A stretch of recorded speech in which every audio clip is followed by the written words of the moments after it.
I look in the mirror. I don't recognize this reflection. Thinking back, I got lost in this projection, slowly reminiscing about the trials and tribulations. Jesus saved me. Covered by his blood, I'm now safe. An innocent being turned into a craze, the flesh abused through an obsessed rage. And so I told her, love isn't a mile run. So if there's a run, it's because he's running from you. Love shouldn't be dangerous, hence, love didn't exist. You created this illusion.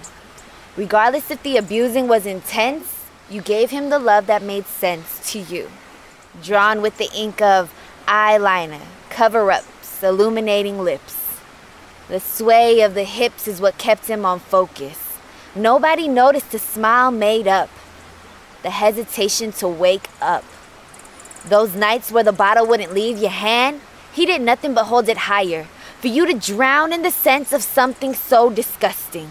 Didn't care if your lust was just because you were drunk, and didn't care that that cough you had could have been something else. That those Newports would prove that one day, sooner than later, you would die.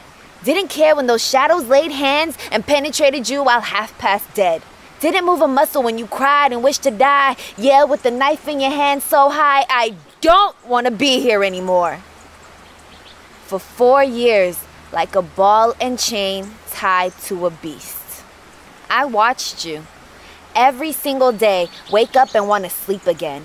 Rather live in Alice in Wonderland than to breathe the same air as him. The swelling on your face spoke 1,000 words. Why'd he hit you and you still wanted to be his girl? He instilled fear, but it was heard like a serenade of a singer, 'cause manipulation was at its greatest. You see, I'm staring at this reflection, not recognizing this projection. I was susceptible to either side, but the balance was losing grip, slowly sandering down into the depths of the devil's pit. That alcohol was my hydration.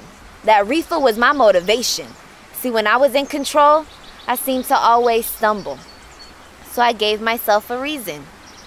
Get drunk, get the fool out, and blame all the mistakes on you. Kept you from your friends and from your passions. Was like a ball and chain tied behind bars. You were held captive. In my eyes, in order to survive, was to make sure that I died. Each sip was a step closer.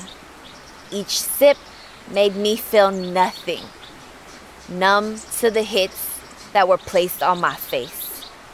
The tug of war with my hair didn't hurt as much. This body wasn't being cherished.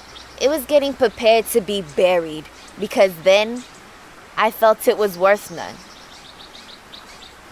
Seated in a bathroom, hiding from the rage, praying for somebody to save me, holding a knife beside me, lifting up my sleeves, mind boggled, telling me to cut me.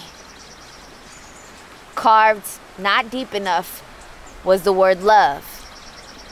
I wanted to see it because it wasn't around me at all. Fear not, for I am with you. Something inside me told me to no longer be afraid. I knew I could die from my next move, but in my eyes, there was nothing more I could lose. Even though I was at my weakest, I felt stronger than ever. I was giving myself away, powered by my Lord conquering the devil. And so I said, I'm done. It's over. You need to go. Confrontation was in heat, but his grin was cheek to cheek. Smiles and it's okay was on repeat.